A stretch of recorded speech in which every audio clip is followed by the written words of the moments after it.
अस्सलाम वालेकुम नाजरीन। प्रोग्राम राज की बात डॉक्टर नुमान के साथ में खुशामदीद। आपको ये जानकर खुशी होगी कि इस प्रोग्राम में हम अपने लिविंग लेजेंड से बहुत सी राज की बातें जानेंगे और आज हम खातन से मुतालिक कुछ बातें करेंगे अपनी नहायत ही काबिल एहतराम डॉक्टर साहिबा से। फीमेल्स में ऐसे कौन से इश्यूज हैं जिनको हम फिजियोथेरेपी से ट्रीट कर सकते हैं।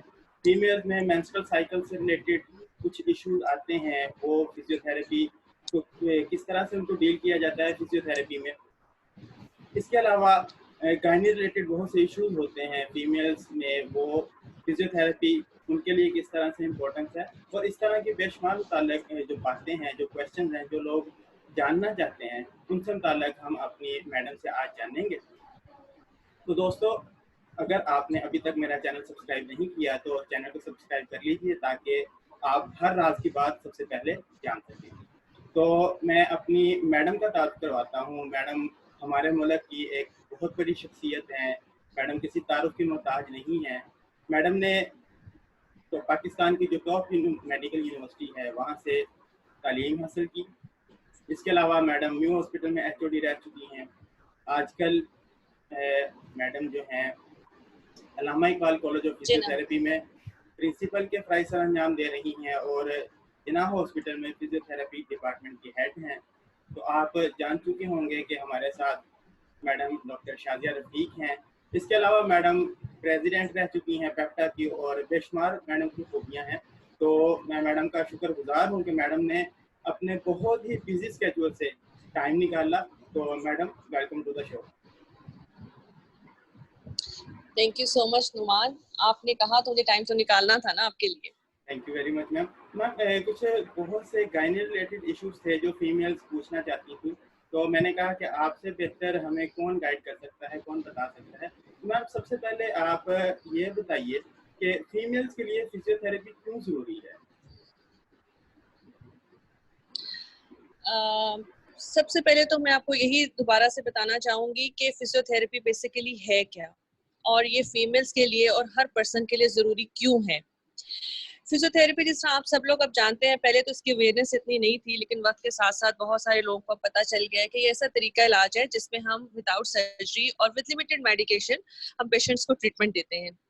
ठीक है, तो उसके लिए आपको मैंने और क्यों ज़रूरी है, तो वक्त के साथ साथ जो है इसकी अहमियत में जो दिन ब दिन इजाफा हो रहा है। फीमेल्स के लिए क्यों ज़रूरी है ये भी मैं आपको बताऊंगी, लेकिन सबसे पहले ये भी मज़े की बात है कि हर घर में फिजियोथेरेपी का पेशेंट मौजूद होता है।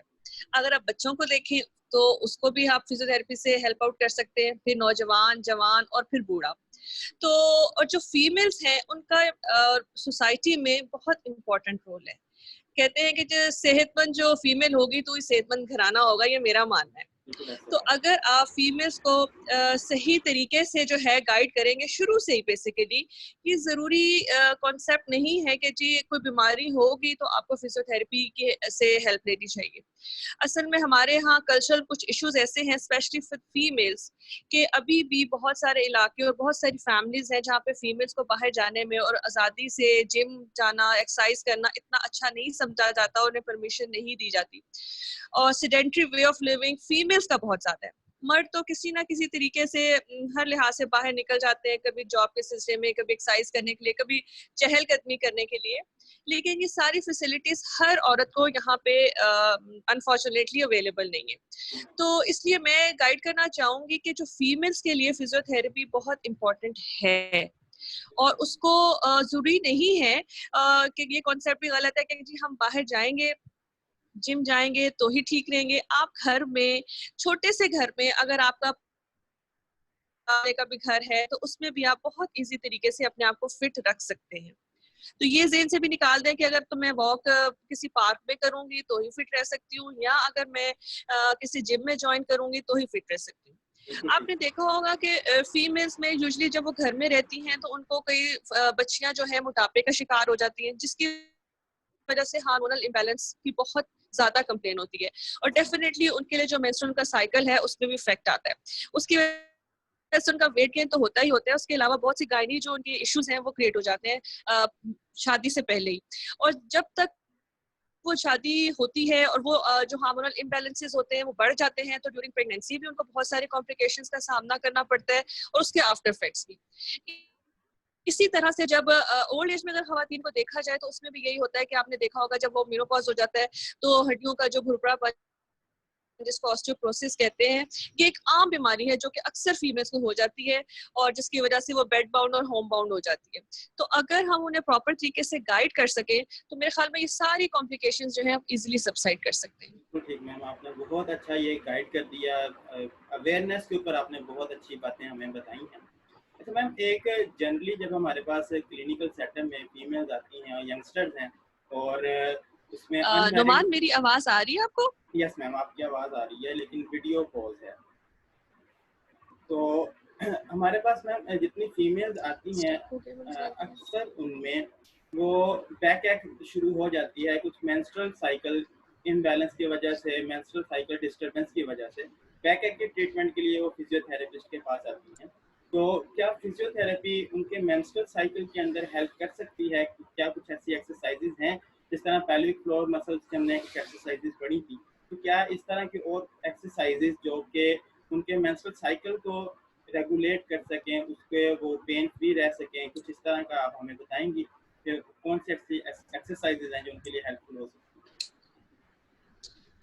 मुझे नहीं, उसने रिकॉर्डिंग पे है बेटा, ये स्टक हो गया है या अभी स्टिल रिकॉर्डेड है? है? रिकॉर्ड हो रहा है, आप अगर तो बोलिए। आपकी रिकॉर्डिंग चल रही है तो मैं अपने इसी बात को कंटिन्यू कर लेती हूँ यस मैम, आप कंटिन्यू करिए। कि किस तरह से जो है आपने उनकी मैनेजमेंट करनी है। ठीक है, अगर आप जो यंग बच्चियां हैं जो कि अभी जिनकी शादी नहीं हुई है, तो वो भी अपने आप को फिटनेस रखने के लिए, रखने के लिए छोटी मोटी एक्सरसाइजेज जो हैं वो घर में भी कर सकती हैं और वॉक भी कर सकती है। अगर वो किचन में भी हैं तो किचन में भी ड्यूरिंग, मेरे ख्याल में कुकिंग करते हुए भी अगर वो स्टेप लेती रहे, छोटा छोटा स्टेप, तो वो जो है आपकी काउंटिंग में काउंट हो जाता है, वॉक में काउंट हो जाता है। इसी तरह से डिफरेंट एप्स हैं जिसमें आपने देखा होगा कि इतने अगर स्टेप्स आप कर लें तो इतने माइल की कवरेज हो जाती है। अगर आप उसी को मेंटेन कर लें तो मेरे ख्याल में कोई भी बंदा जो है घर में बैठे बैठे ही जो है 5 या 6 मील तो आसानी से चल सकता है। इससे ज्यादा भी आपकी हिम्मत है जितना भी आप करना चाहें। उसके साथ साथ अगर जब आप देखते हैं कि जो भी कोई बच्ची की शादी होती है और उसके बाद उसकी प्रेगनेंसी होती है, तो आप बाहर में कॉन्सेप्ट बहुत ज्यादा है जो सुना होगा आपने कि नमाज़ क्लासेस जो है वो अरेंज की जाती हैं। बिल्कुल है। हमारे यहाँ अभी इस तरह के कॉन्सेप्ट को बहुत ज्यादा फ्लरिशमेंट नहीं मिली है, लेकिन अभी भी हम बहुत ज्यादा कन्विंस कर रहे हैं और लोग बहुत ज्यादा इस चीज पे आ रहे हैं कि अगर ड्यूरिंग प्रेगनेंसी भी, पहले समझा जाता था कि जितना ज्यादा रेस्ट करेगी बच्ची उतना ही ज्यादा वो उसके लिए बेनिफिशियल होगा, लेकिन मेरा मानना ये है कि वो जितना ज्यादा एक्टिव रहेगी और अपने आप को मोबाइल रखेगी विद प्रिकॉशंस अंडर सुपरविजन, अगर अपने आप को फिटनेस रखेगी तो उसको, एक तो ये कि आफ्टर डिलीवरी अपने नॉर्मल पोस्चर में और अपने नॉर्मल जो उसकी फिजिक थी आने में बहुत आसानी होगी। उसके अलावा बहुत सारी कॉम्प्लिकेशंस ड्यूरिंग डिलीवरी और आफ्टर डिलीवरी जो है वो उसको जो है इजीली मैनेज कर पाएगी। स्पेशली अगर खुदा ना खासा किसी तरीके से उसको कोई सी सेक्शन की तरफ जाना पड़ जाता है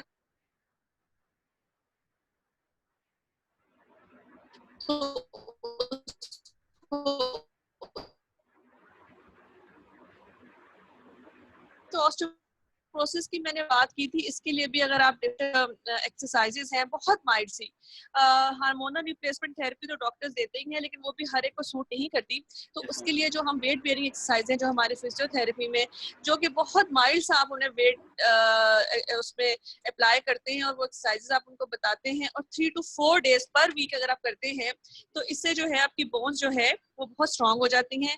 कॉस्ट इफेक्टिव ट्रीटमेंट है, पाकिस्तान की इकोनॉमी में बोझ कम पड़ता है और जो फीमेल्स हैं ज्यादा से ज्यादा यूजफुल हो सकती है। बिल्कुल सही तो मैम, एक आपने लंबी लिस्ट है जिसके मैम वो तो ये है कि जिस जो तरह हम आप हासिल बता कर रही सकते हैं, हैं बिल्कुल बेनिफिट्स उसके, बिल्कुल बिल्कुल just because of doing a simple and slight exercises. बिल्कुल सही मैम।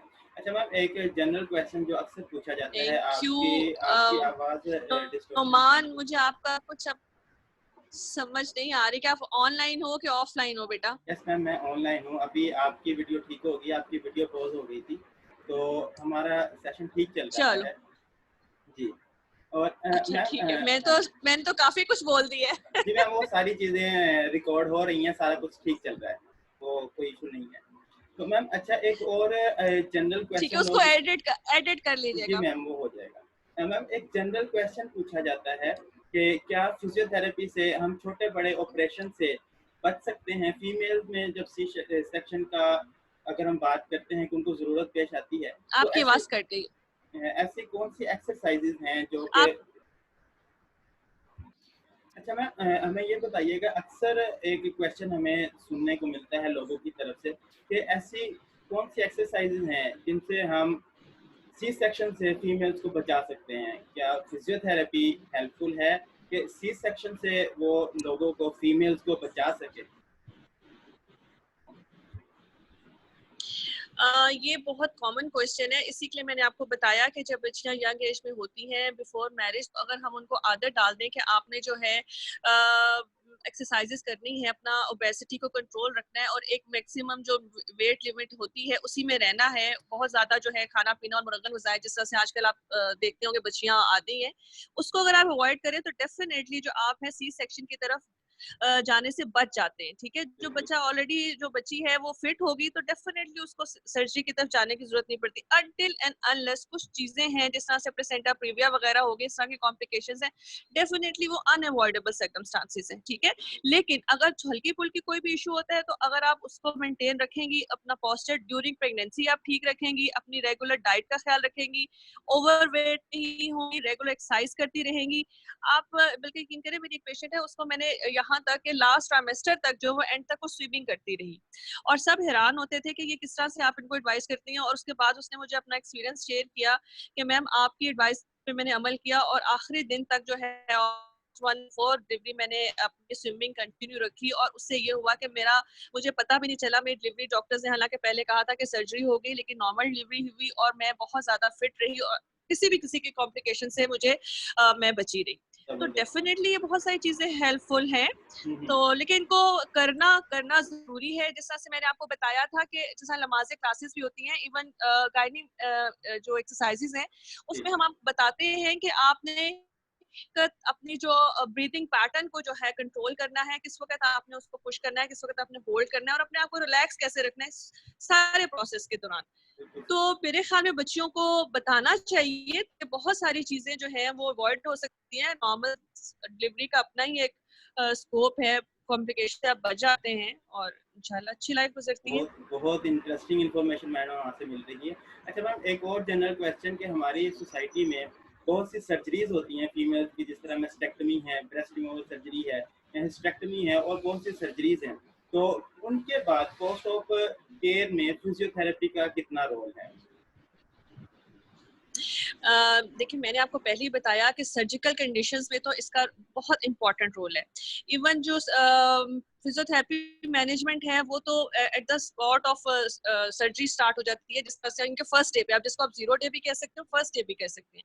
जब आप कोई भी सर्जरी करवाते हैं तो डेफिनेटली आप एनेस्थीसिया देते हैं, उसके अपने आफ्टर इफेक्ट्स हैं जिसमें आपका चेस्ट इन्वॉल्व होती है और उसको जो सेक्रेशंस वगैरह हैं उसको सबसाइड करने के लिए चेस्ट फिजियोथेरेपी का कोई बेमोल बदल नहीं है। इवन आप देख रहे होंगे कि आजकल जिस तरह से कोविड पॉजिटिव भी चल रहा है, इवन उन पेशेंट्स को भी जिस तरह से मैनेजमेंट एक फिजियोथेरेपिस्ट कर सकता है ड्यूरिंग दैट कंडीशन, मेरे ख्याल में कोई और किसी भी डॉक्टर के पॉसिबल के लिए करना पॉसिबल नहीं है। इसी तरह से सर्जरी के बाद दूसरी कॉम्प्लिकेशंस हो जाती हैं कि आपका जो सर्कुलेशन है वो इम्पेयर्ड हो जाती है। उसके लिए हम उसी वक्त पेशेंट को गाइड करते हैं कि आपने किस तरह से पोजिशनिंग करनी है, किस तरह से अगर आपने ज्यादा कोई एडिमा आ रहा है तो उसको आपने एलिवेट करना है। उसके अलावा एंकल पंपिंग तो मेरे ख्याल में तो उसी वक्त से स्टार्ट हो जाती हैं। फिर वुंड केयर है, किस तरह से पोजीशन करनी है, किस तरह से आपने उठना बैठना है और उसके बाद किस तरह से आपने नॉर्मल वे ऑफ लिविंग में आना है। तो ये बिल्कुल एक बिल्कुल। फिजियोथेरेपिस्ट का जो असिस्ट स्टार्ट से ही शुरू हो जाता है उसका रोल। बहुत शुक्रिया मैम, आपने यकीनन अपने बहुत से कीमती वक्त हमें बहुत ज़्यादा मुफीद और कीमती बातें बताई हैं, और नाजरीन के लिए और ख़ासतौर पे फिजियोथेरेपिस्ट के लिए भी आपकी आज की इस सिटिंग में बहुत सी सीखने वाली बातें थी। तो आपका बहुत बहुत शुक्रिया मैम, और इंशाल्लाह फ्यूचर में भी हम आपको ज़हमत देते रहेंगे कि आपसे हम इसी तरह सीखते रहें। तो आपका मैम बहुत बहुत शुक्रिया। Thank you so much Numan. Okay, take care, अल्लाह हाफिज। जी जी तो नाज़रीन, उम्मीद करता हूँ कि आपको आज का प्रोग्राम पसंद आया होगा। आपने बहुत सी राज की बातें जानी होंगी। तो अगर आप कोई बात पूछना चाहते हैं और अपना फीडबैक देना चाहते हैं तो कमेंट में ज़रूर लिखिएगा। आप हमसे राब्ता करना चाहते हैं तो हमारा नंबर नीचे दिया गया है, आप हमसे राब्ता भी कर सकते हैं। अपना और अपने प्यारों का बहुत सा ख्याल रखिए। आसानियाँ तकसीम करते रहें, सदा हंसते मुस्कुराते रहें। दुआ में याद रखिएगा। अल्लाह हाफिज़।